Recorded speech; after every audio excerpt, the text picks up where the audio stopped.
रौनक अफ्तार में एक मरतबा फिर आप सभी को खुश आमदीद। जैसे कि ब्रेक में जाने से पहले मैंने आपसे कहा था कि जब ब्रेक से हम वापस आएंगे तो लगेगी नशस्त, वो वाली बैठक जिसमें मुफ्ती नूर रहमानी साहब होते हैं, डॉक्टर सैयद अस्करी साहिबा मौजूद होती हैं और फिर हम एक टॉपिक पर गुफ्तगू करते हैं। लाइव कॉल्स का सिलसिला भी जारी रहता है। अदरवाइज़ हमारे पास आपके सोशल मीडिया के थ्रू भी कुछ सवालात आए हुए होते हैं जिनको हम वक्तन फ़वक्तन अपने प्रोग्राम में शामिल कर रहे होते हैं। तो मैं सबसे पहले चाहूँगी कि मैं खुश आमदीद कहूँ आप दोनों को। अस्सलाम वालेकुम, कैसे हैं आप लोग? ठीक ठाक, खैरियत? आज का जो टॉपिक है वो बहुत ही अहम है, रोज़ ही की तरह।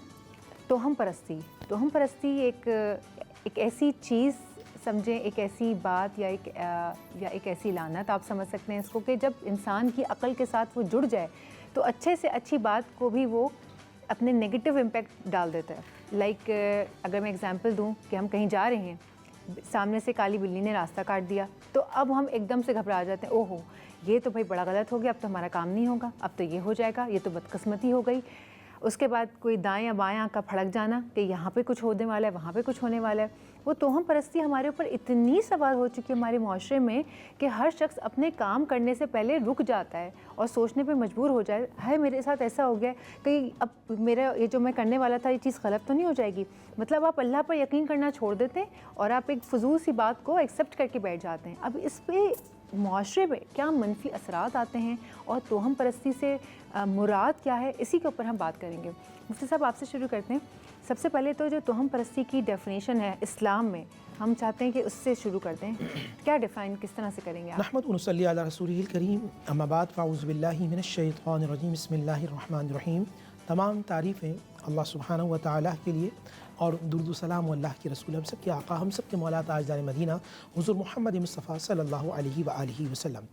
तवाहुम परस्ती यानी वहम का बार बार आना, इसकी कई वजूहात होती हैं। एक तो सबसे बड़ी वजह ये होती है कि आप दीन इल्म से दूर होते हैं, अल्लाह उसके रसूल सल्लल्लाहु अलैहि वसल्लम के अहकामात से दूर होते हैं।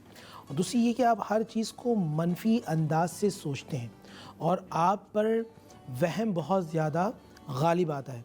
नबी पाक सल्लल्लाहु अलैहि वसल्लम फरमाया, अत्तीरतु शिरकुन, अत्तीरतु शिरकुन, अत्तीरतु शिरकुन, यानी कि बदशगुनी शिरक है, बदशगुनी शिरक है, बदशगुनी शिरक है। ये नबी अलैहिस्सलातु वस्सलाम की वाज़ेह अल्फाज। और फिर फरमाया कि हम में से हर कोई वहम में मुब्तला हो जाए, तो बस तुम अल्लाह पर तवक्कल करो ताकि ये तुम्हारा वहम ख़त्म हो जाए। यानी कि वहम का मतलब आप किसी भी चीज़ में, किसी भी मामलात में, कारोबार के हवाले से, घर के हवाले से, जैसे घरों में होता है फ़लाँ शख्स आएगा तो हमारा काम ख़राब हो जाएगा, फ़लाँ शख्स को अगर मालूम चला तो हम बर्बाद हो जाएंगे। कारोबार में भी ऐसे होता है कि फ़लाँ ने मुझे नज़र लगा दी, फ़लाँ ऐसे, ये चीज़ें इतनी गालिब हो जाती हैं। मैं ये समझता हूँ कि हुज़ूर ने फरमाया शिर्क, इसका मतलब ये कि आपको अल्लाह पर तवक्कल नहीं है। मिसाल के तौर पर नबी पाक सल्लल्लाहु अलैहि वसल्लम के साहबज़ादे का विसाल मुबारक हो और उस दिन मदीने में सख्त आंधी चली और लोगों ने कहा या रसूल अल्लाह, ये जो आंधी चली ये आपके बेटे के इंतकाल की वजह? मैं फरमाया नहीं, मेरे बेटे का इंतकाल अल्लाह की मर्ज़ी मशीयत से हुआ। ये जो आंधी आई है ये अल्लाह के तरफ से, इसमें मेरे बेटे का अमल दखल नहीं है। यानी समझाने का मकसद ये था कि जो चीज़ें चल रही होती हैं वो अल्लाह सुब्हानहु व तआला की फज़ल करम से चल रही होती हैं, अल्लाह की अता से चल रही होती हैं और हिकमत अमली के तहत चल रही होती हैं। हम हर चीज़ को वहम की तरफ ले जाते हैं, तो इस्लाम में शदीद मना है। जी आपा, ये जो एक बहुत ही आम सी एक चीज़ है वैसे तो, लेकिन ये सबके जहनों में हमारे बचपन से बैठी हुई काली बिल्ली का रास्ता काट जाना। जैसे ही काली बिल्ली, अब तो बच्चा वही काली बिल्ली को देख के कि नहीं काली बिल्ली, तो उस बेचारी बिल्ली की रंगत को ही हमने वो कर दिया है कि बस काली बिल्ली दिखी और हमारे हाथ पैर फूले और हम उसको घर से बाहर निकाल देते हैं, खाना नहीं देते लोग ऐसी काली बिल्ली को।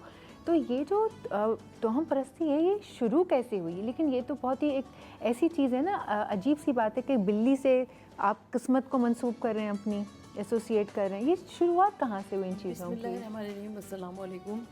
आपका मौजू बहुत अच्छा है, इसलिए तवाहुम परस्ती पर आपने बात की। तवाहुम परस्ती क़ब्ल इस्लाम भी अरब में मौजूद थी और हमें वहीं से इब्तिदा नज़र आती है। और जब बाद इस्लाम भी हमें देखते हमको नज़र आता है कि तवाहुम परस्ती हमारे माशरे में बहुत ज़्यादा है।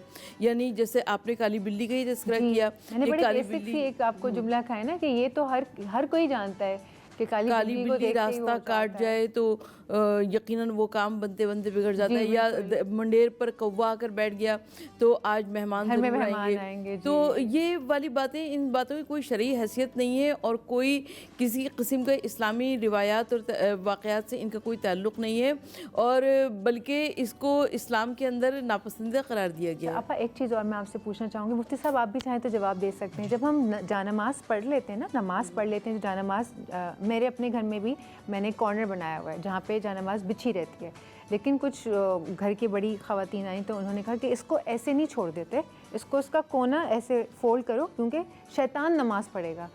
تو میں نے دل میں سوچا یہ تو بڑی اچھی بات ہے، اگر شیطان نماز پڑھ رہے تو یہ تو میں نے بڑا اچھا کام کر دیا، اس کا مطلب ہے نے شیطان کو نماز پڑھا دی ہے۔ نہیں، مجھے ایسا لگتا ہے اس کی میں کیا وجہ حقیقت ہے؟ مساجد میں شاید پہلے اس طرح ہوتا ہوگا، میرا خیال یہ کہتا ہے کہ جب جماعت جیسے مسافر ہوتے تھے، مسجد سے گزر رہے ہوتے تھے تو مصلی شاید اس لیے موڑتے تھے تاکہ لوگ یہ سمجھیں کہ نماز ادا ہو چکی ہے، اچھا جماعت ہو چکی ہے۔ جیسے پہلے تو نہ گھڑیاں ہوتی تھیں، نہ ٹائمنگ لگے ہوتے تھے، اور آپ جا رہے ہیں نا، آپ کو معلوم ہے جیسے آج سے 200 سال پہلے 300 سال پہلے آپ ٹریول کر رہے ہیں، آپ کو مسجد نظر آئی، آپ کو نہیں معلوم کہ اب جماعت کس ٹائم پہ، اگر مصلی مڑا ہوا ہے اس کا مطلب یہ ہے کہ جماعت ہو چکی ہے، اب آپ اپنی نماز پڑھ لیں۔ یہ معاملہ تھا، ہماری خواتین نے ہر چیزوں کو اپنی طرف سے غالب کر دی۔ یاد رکھیے گا کوئی چیز آپ کسی میں بدعقیدگی ڈالتی ہیں، بدشگونی ڈالتی ہیں، نبی پاک صلی اللہ علیہ وسلم بدشگونی کو شدید ناپسند فرماتے تھے۔ جیسے لوگ فال نکلوایا کرتے تھے، جیسے پرندے کے حوالے سے ولا طیرا ولا سفرا ولا حاما، حضور کی حدیث ہے کہ بلکہ خطرناک حدیث تو یہ ہے کہ خطرناک اسی کہہ رہا ہوں، حضور نے فرمایا اگر کوئی کسی کے پاس گیا فال نکلوانے کے لیے، لم تقبل 40 صلاح، حدیث ہے صحیح مسلم کی کہ اللہ اس کے 40 دن کی عبادت قبول نہیں فرمائے گا۔ فال نکالنے سے کیا مطلب ہے؟ یہ میں نے سنا نہیں کبھی۔ فال سے مراد یہ ہوتا ہے کہ جیسے لوگ طوطوں کے ذریعے نکلوا رہے ہوتے ہیں، جیسے پہلے عرب میں یہ تھا کہ وہ پرندوں کے ذریعے کوئی کاغذ پڑے میں وہ فال نکلواتے تھے۔ فال کا مراد یہ ہوتا تھا کہ پوچھتے تھے قرآن جسے کہ ہمارا، جسے نجومی کے پاس جا کے کہ ہمارا مستقبل کیسا ہوگا، مجھے یہ کام کرنا چاہیے یا نہیں کرنا چاہیے۔ رسول اللہ صلی اللہ علیہ وسلم نے اس کا سختی سے منع فرمایا اور فرمایا لم تقبل، اس کی نماز 40 دن تک اللہ قبول نہیں فرمائے گا۔ یہ تو مطلب اگر طوطے کے اوپر ہمیں زیادہ بھروسہ ہے، ہمیں اللہ کے اوپر بھروسہ نہیں ہے، نعوذ باللہ، یہ تو بہت ہی نہیں، مثال دی میں نے، اس طرح کی بھی کوئی بھی آپ کام کریں مطلب گے کتنا بدعقیدے کی انتہا ہے یہ تو۔ اب کیا ہی اس بارے میں بات کہوں، لائیو شو میں بہت ہی سوچ سمجھ کے باتیں کرنی ہوتی ہیں، بٹ اینی وے وقت ہو جاتا ہے ایک چھوٹے سے بریک کا، اور لائیو کالز کا سلسلہ جاری ہے۔ اگر آپ کا کوئی سوال ہے تو آپ کر سکتے ہیں کال کر کے، یا ہمارے آفس میں ریکارڈ کروا سکتے ہیں، ہم آپ کے بہاف پہ بھی پوچھ لیں گے۔ لیتے ہیں چھوٹا سا بریک کے بعد حاضر ہوتے ہیں۔